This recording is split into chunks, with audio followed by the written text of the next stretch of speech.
In 2019, Leilani Kuter walked 700 kilometers to raise funds and awareness for rape survivors. She was wearing the color yellow throughout her trip, the color her rapist wore when he brutally attacked her and left her for dead. Now, 28 years after her harrowing experience, she is still campaigning, walking, and speaking out against the abuse of South Africa's women and children.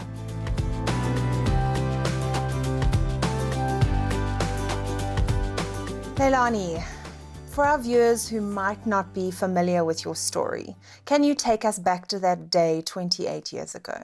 I was brutally raped on the 16th of September 1992. I was only 18 years old. It happened to me in a youth hostel in Pretoria.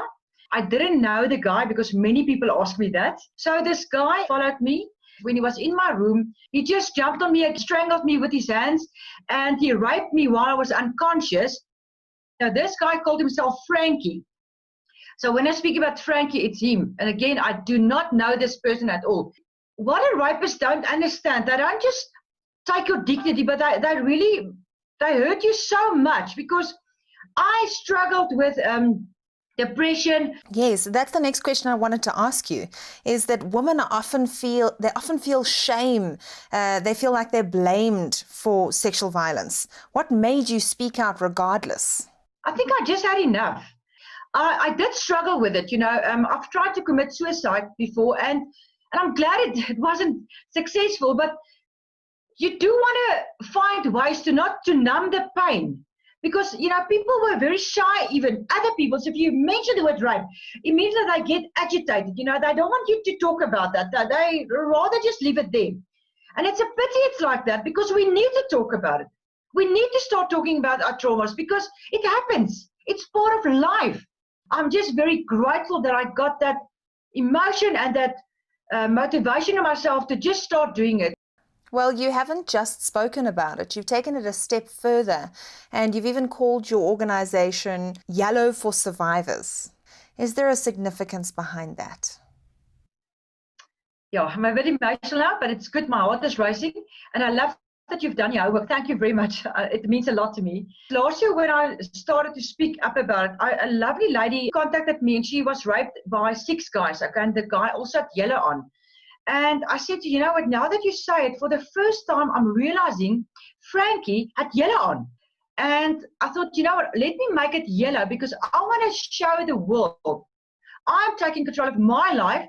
And yellow, I'm embracing the color yellow. So Frankie's got no control over me. And this other lady as well, I'm so proud of her. She went and bought her first yellow jacket last winter now, and she was wearing it with so much pride.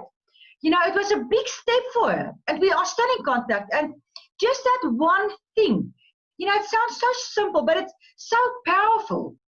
Do you feel after 2 decades that society and to some extent government is doing enough for gender-based violence? No, the answer is no.